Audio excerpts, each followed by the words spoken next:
They made us laugh, cry, and believe in the warmth of family on Full House 1987, 1995. But have you ever wondered what happened to the beloved cast after the cameras stopped rolling? Some lived quiet lives, others faced heartbreak, and tragically many are no longer with us. Who survived fame's weight and who left us too soon? The answers may surprise you. Bob Saget, the beloved comedian and actor, became a household name as Danny Tanner in Full House 1987-1995. The widowed father raising 3 daughters with the help of his quirky friends. Born on May 17, 1956, Saget was 31 years old when he first stepped into the role that would forever define his career. Known as the warm, yet obsessive cleaning dad on screen, his real life was far more complicated and marked by sharp contrasts. Before and after, Full House Saget balanced between family-friendly television and his darker, often raunchy stand-up comedy.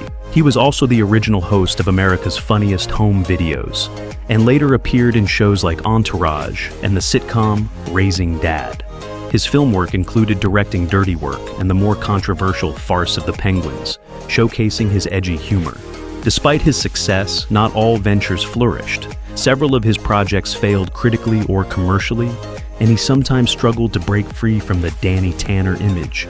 Financially, Saget built a strong foundation with an estimated net worth of around $50 million at his peak, stemming from sitcom success touring and real estate investments. Yet his personal life carried turbulence. He married Sherry Kramer in 1982, but their relationship ended in divorce by 1997, a painful break that left him raising 3 daughters. He later found stability with Kelly Rizzo, whom he married in 2018. Tragically, Saget's story ended too soon.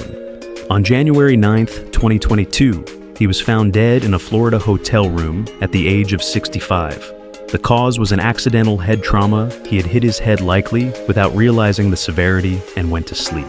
His sudden death shocked fans worldwide, not just because of his comedic brilliance, but because he seemed to have finally reached a place of personal peace and love.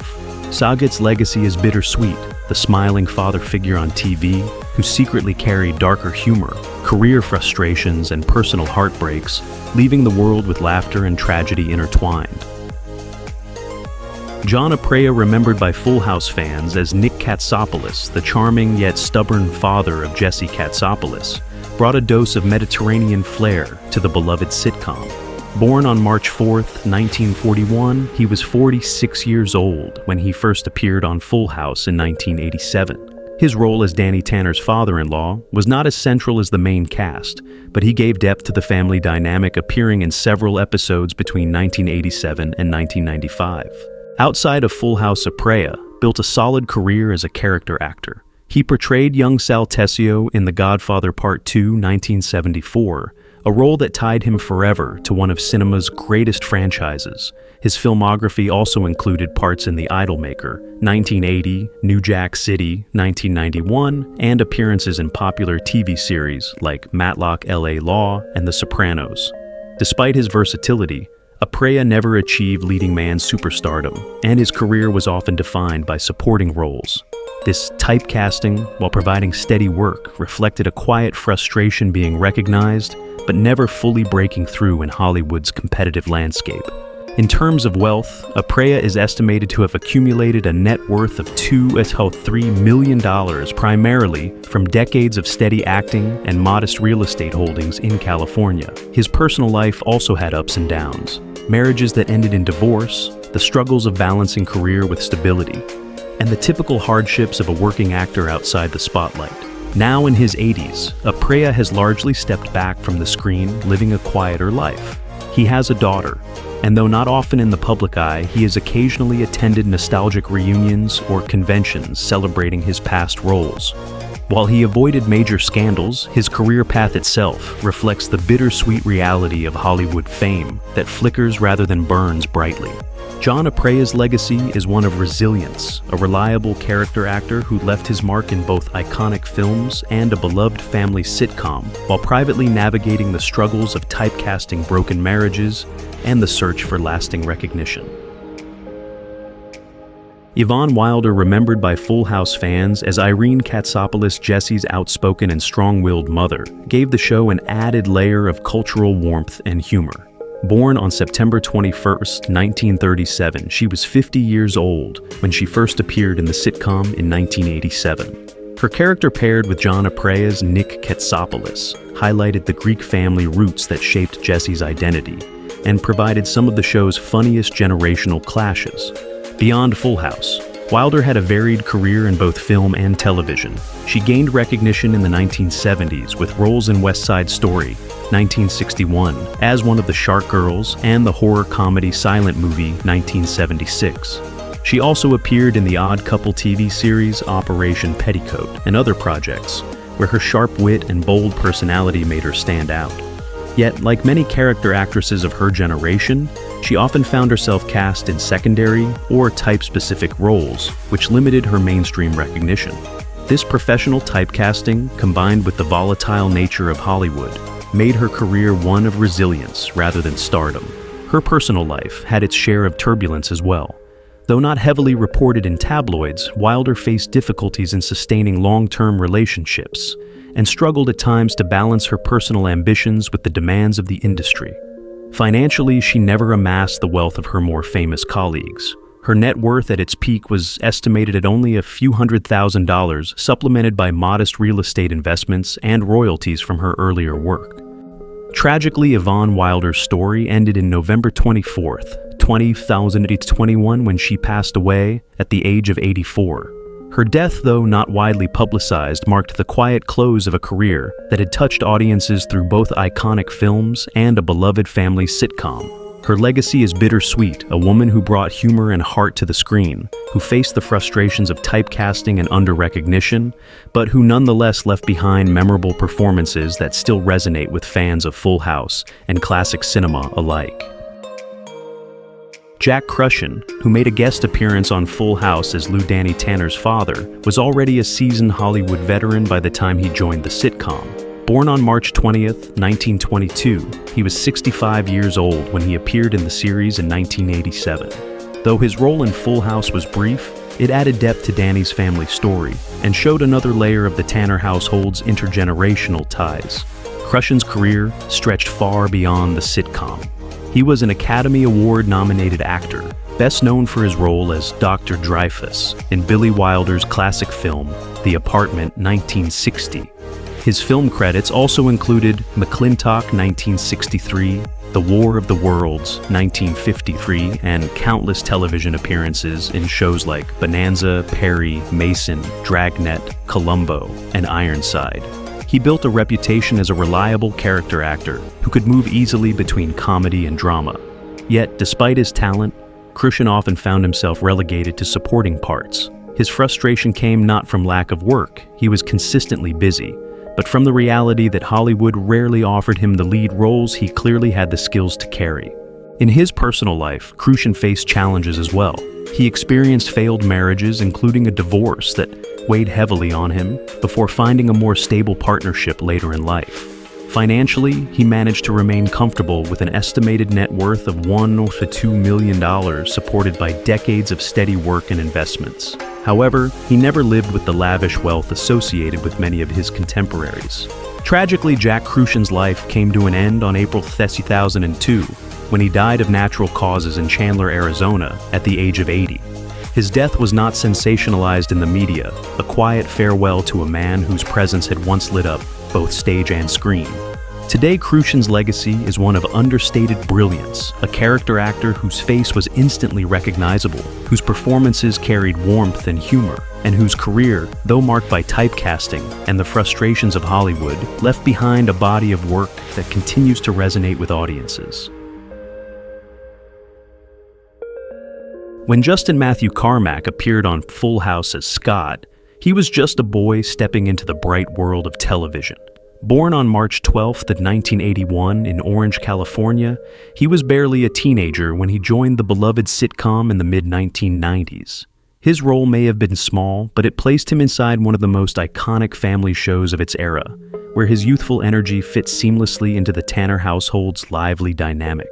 Unlike many child actors who burn out quickly, Justin seemed poised for something more. He had already dipped into film with Delivering 1993 and showed early promise in theater. Those who knew him saw a kid with genuine talent, someone who could have transitioned from guest spots to a long, thriving career. But Hollywood is rarely kind. And for Justin, the timing was even crueler. Life behind the screen was not one of glitz and glamour. He never had the chance to accumulate real wealth or buy sprawling properties like older stars. Any net worth he had came from small acting jobs enough to support a young actor, but far from Hollywood riches. There were no scandals, no broken marriages, just the challenges of a teenager navigating a world that demanded more than most kids could give. Then tragedy struck. On July 20th, 2000, Justin Carmack's story ended abruptly. He was only 19 years old when he died, his potential stolen before it could unfold. The cause of his death remains quietly kept, never sensationalized, but the heartbreak was undeniable for those who loved him.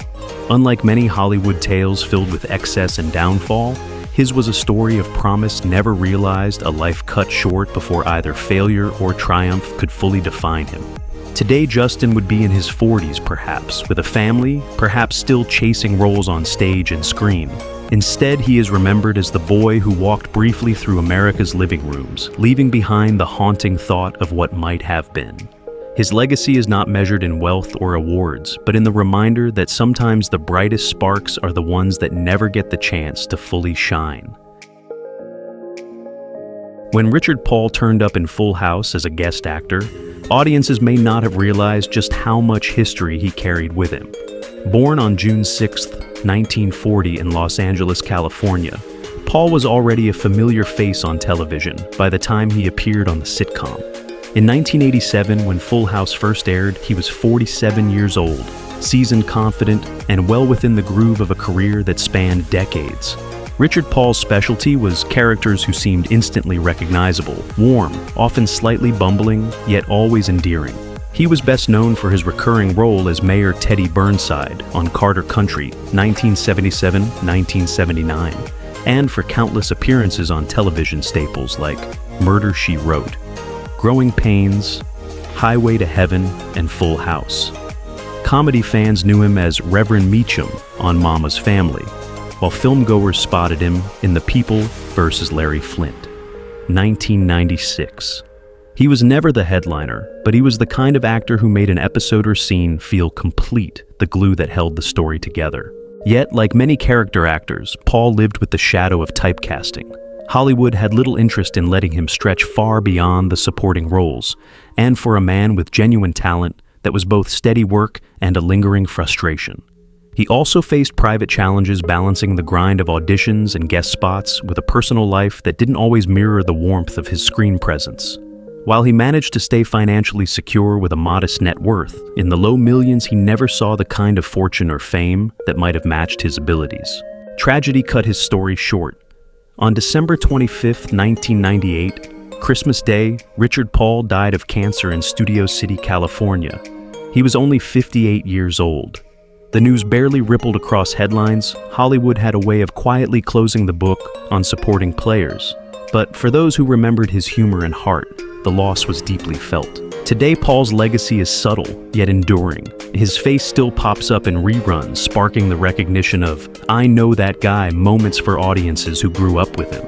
He was never the star, but he made stars shine brighter. A man who, though denied the spotlight, left behind the unmistakable warmth of a performer who always gave his all. When Alice Herson appeared on Full House as Claire Tanner Danny's mother, she wasn't just playing the sweet grounding presence in a chaotic household.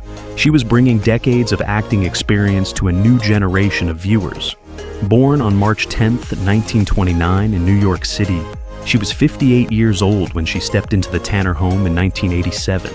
Her brief but heartfelt role reminded audiences that family stories go deeper than what happens under one roof. Herson's career stretched far beyond sitcoms. A seasoned actress, she made her mark on daytime television with unforgettable roles in soap operas like One Life to Live and Another World.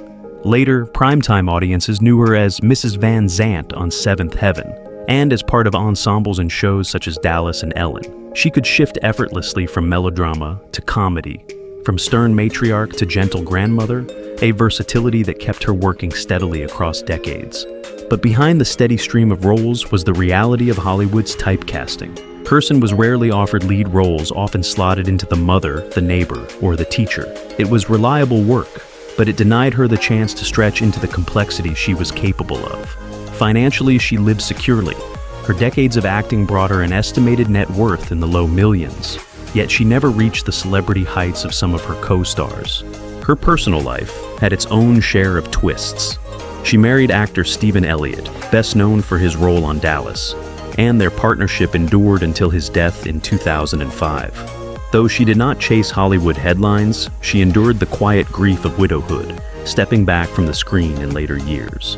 Alice Herson lived a long life, passing away on October 15, 2019 at the age of 90. Her death did not make front-page news, but for fans who remembered the gentle presence of Claire Tanner or the stern authority of her soap opera roles, her passing was a poignant reminder of how much character actors bring to our screens.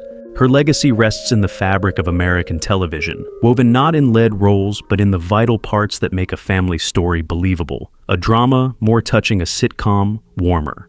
Alice Herson may not have been the star, but she was the kind of actress whose presence made every scene shine just a little brighter. When Marcia Wallace walked into Full House as Iris, the loud and quirky secretary at Wake Up San Francisco, she instantly commanded the screen. Born on November 1, 1942 in Creston, Iowa, Wallace was already a familiar television face by the time she appeared on the show in the late 1980s. At 45 years old, she brought her trademark wit and razor-sharp timing to the Tanner universe, reminding audiences that comedy is as much about presence as punchlines. Wallace had built a remarkable career before Full House. She became a household name as Carol Kester, the wisecracking receptionist on The Bob Newhart Show, 1972 and 1978. Later generations knew her voice even better, as Edna Krabappel, Bart Simpson's cynical teacher on The Simpsons, a role that won her an Emmy Award in 1992. From guest spots on sitcoms like A.L.F. Murphy Brown and Full House, to game shows and stage performances, Wallace's career was a tapestry of laughter, layered with surprising depth. But her life wasn't only about comedy. She fought real battles, most famously with breast cancer, which she was diagnosed with in 1985. Rather than hide it, Wallace became a vocal advocate for cancer awareness, using her celebrity to help others facing the same fight. Personally, she endured heartbreak too. Her husband hotelier, Dennis Hawley, died of pancreatic cancer in 1992, leaving her to raise their adopted son alone. Financially, she remained steady, with an estimated net worth around $3 million built through decades of consistent work, though never with the lavish extravagance of Hollywood's elite. Tragedy struck on October 25, 2013, when Marcia Wallace died at the age of 70, just a week shy of her 71st birthday. The cause was complications related to pneumonia and her ongoing health struggles. Her passing sent ripples through Hollywood, not only because fans mourned Edna Krabappel, but because they lost a performer whose voice had been woven into American pop culture for over 40 years. Her legacy endures in laughter. On The Simpsons, Edna Krabappel's character was respectfully retired, a tribute to Wallace's irreplaceable presence.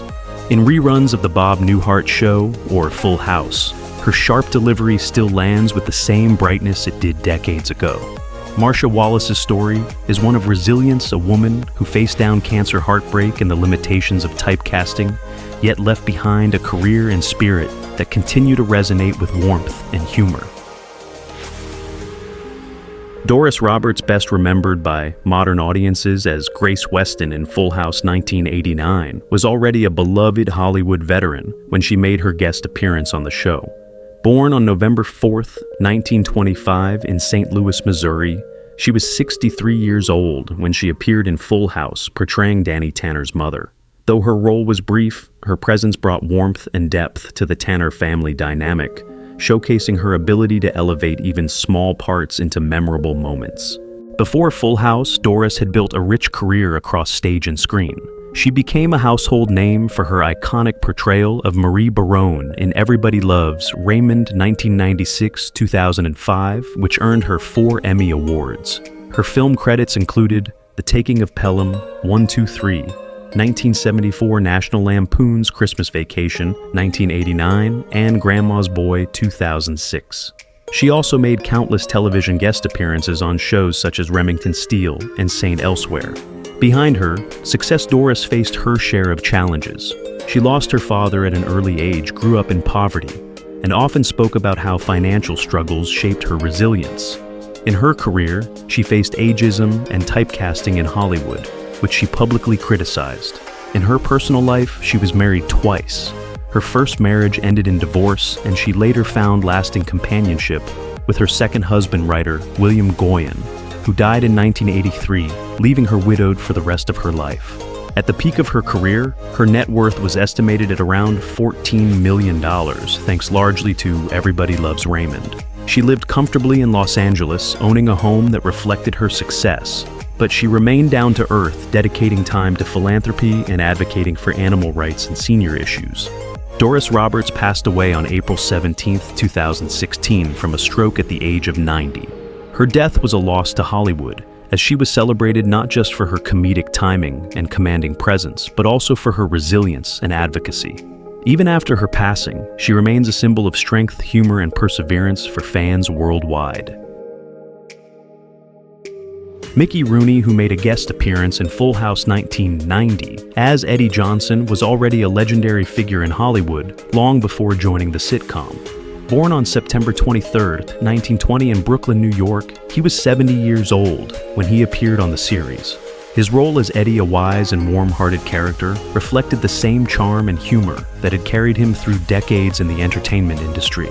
Rooney's career began in vaudeville as a child, and he soon became one of MGM's top stars in the 1930s and 1940s, especially through the Andy Hardy film series. He appeared in iconic movies like Babes in Arms, 1939, National Velvet, 1944, Breakfast at Tiffany's, 1961, and later The Black Stallion, 1979, which earned him an Academy Award nomination. With a career spanning over 300 films, he was considered one of the last true links to Hollywood's golden age. Despite his talent and fame, Rooney's life was full of turbulence and tragedy. He was married 8 times, including a high-profile marriage to Ava Gardner, and most ended in divorce or bitterness. He faced financial ruin multiple times due to reckless spending, gambling, and mismanagement. Later in life, he revealed that he had been a victim of elder abuse and financial exploitation by his own relatives, a deeply personal scandal that brought national attention to the issue of elder rights. At his peak, Rooney's net worth was immense, but by the time of his later years, much of his fortune was gone. Estimates suggested he had less than $20,000 to his name at the time of his death, despite a lifetime of immense success. His personal struggles stood in stark contrast to his professional accomplishments. Mickey Rooney passed away on April 6, 2014 in Studio City, California, from natural causes at the age of 93. Though his final years were marked by hardship and loss, he remains remembered as a versatile entertainer whose energy and charisma lit up both stage and screen for nearly a century. His story is both inspiring and cautionary, a life of extraordinary highs shadowed by heartbreaking lows. Phyllis Diller, who appeared in Full House 1990 as Claire Tanner, Danny Tanner's grandmother, was a trailblazing figure in comedy and entertainment. Born on July 17, 1917 in Lima, Ohio, she was 73 years old when she joined the cast for her guest role. Her quirky humor, eccentric outfits, and infectious laugh made her performance on the sitcom instantly memorable, perfectly fitting the warm yet comedic tone of the Tanner household. Long before Full House, Diller had already broken barriers as one of the first female stand-up comedians to achieve mainstream success. She rose to fame in the 1950s and 1960s with her self-deprecating humor, often joking about her fictional husband Fong and her outrageous appearance. She became a regular on television variety shows, performing alongside legends like Bob Hope, with whom she toured extensively. Her film work included Boy Did I Get a Wrong Number, 1966, The Sunshine Boys, 1975, and numerous voice roles in later years, such as in A Bug's Life, 1998. Behind her, Laughter Diller's life had its share of struggles. She endured financial difficulties early in her career while raising 5 children, often juggling multiple jobs before finding her breakthrough in comedy. Her personal life was turbulent. She married and divorced multiple times, including her long first marriage that ended painfully. She also underwent numerous cosmetic surgeries, openly joking about them in her act, but privately it reflected insecurities she carried throughout her life. At her career peak, Phyllis Diller's net worth was estimated at around $15 million earned through stand-up television, film, and voice work. She lived comfortably in Brentwood, California, where she also pursued her passion for painting. She never remarried after her last divorce, but she embraced her independence and found fulfillment in her career, family, and art. Phyllis Diller passed away on August 20th, 2012 at her Los Angeles home from natural causes at the age of 95. Her death marked the loss of one of comedy's true pioneers, a woman who shattered barriers in a male-dominated field and paved the way for future generations of female comedians. She is remembered not only for her outrageous wit and style, but also for her resilience and groundbreaking contributions to comedy and television. Don Knotts, who appeared in Full House 1990 as himself in a playful cameo, was already one of television's most beloved comedians by the time he stepped onto the Tanner family's stage. Born on July 21, 1924 in Morgantown, West Virginia, he was 66 years old during his Full House appearance. His trademark nervous energy, wide-eyed expressions, and impeccable comedic timing made him an unforgettable guest star, instantly charming both the cast and the audience. Knotts first rose to national fame as Barney Fife, the bumbling deputy sheriff on The Andy Griffith Show, 1960–1965, a role that earned him 5 Primetime Emmy Awards and cemented his place in TV history. He went on to star in a string of successful family comedies for Disney, including The Incredible Mr. Limpet, 1964, The Ghost and Mr. Chicken, 1966, and The Apple Dumpling Gang, 1975. Later, he found renewed popularity as Ralph Furley, the flamboyant landlord on Three's Company, 1979–1984. Behind the laughter, Knotts' personal life was marked by struggles. He grew up in poverty, coping with a father who suffered from mental illness, and the insecurity of his childhood shaped both his comedic style and his lifelong battles with anxiety and depression. He married 3 times. 2 of those marriages ended in divorce, and he often admitted his workaholic nature put a strain on his relationships. Despite these difficulties, Knotts enjoyed significant financial success, with an estimated net worth of about $20 million at his peak, largely from his film and television work. He lived comfortably in Los Angeles, though he kept a modest lifestyle compared to many Hollywood stars. He had 2 children from his marriages, both of whom spoke fondly of him after his passing. Don Knotts died on February 24, 2006 from complications related to lung cancer at the age of 81. His death marked the end of a career that spanned more than 5 decades. Remembered as one of America's greatest character comedians, Knotts left behind a legacy of laughter and resilience, proving that even personal hardship could be transformed into timeless comedy that continues to inspire audiences today. Sherman Hemsley, who appeared in Full House 1991 as a guest star playing the character of Leon, was already a household name in American television by that time. Born on February 1, 1938 in Philadelphia, Pennsylvania, he was 53 years old when he joined the Tanner family sitcom. Though his role in Full House was brief, his recognizable presence and comedic energy brought an extra spark to the episode, reminding audiences of his established place in TV history. Hemsley was best known for his iconic role as George Jefferson, first introduced in All in the Family, 1973, before becoming the central character in the long-running spin-off, The Jeffersons, 1975–1985. His portrayal of the brash, ambitious, and sharp-witted businessman made him one of television's most memorable characters. He later starred in Amen, 1986–1991, further cementing his reputation as a comedic force. His work earned him Emmy and Golden Globe nominations, as well as a lasting place in pop culture. Despite his professional success, Hemsley's personal life was unusually private and sometimes troubled. He never married and had no known children, often leading to speculation about his relationships and lifestyle. He lived modestly compared to many of his peers, and although his net worth was estimated at around $3 million at his peak, financial disputes and lack of family ties made his later years complicated. After his death, controversy arose over his estate, with multiple parties claiming to be his rightful heirs. Hemsley's life was not without struggle. He faced typecasting after The Jeffersons, which limited his opportunities for dramatic roles. He also dealt with health problems later in life, including complications from lung cancer. Sherman Hemsley passed away on July 24, 2012 in El Paso, Texas, from complications related to lung cancer at the age of 74. Tragically, his body remained unburied for months due to the legal battles over his estate, a sad epilogue to an otherwise brilliant career. Nevertheless, he is remembered as a television pioneer whose work challenged stereotypes and brought laughter to millions, leaving behind a legacy that continues to influence comedy and television today. Jonathan Brandis, who appeared in Full House 1990 as Michael DJ Tanner's first boyfriend, was a rising young actor whose talent and charm made him a memorable guest on the show.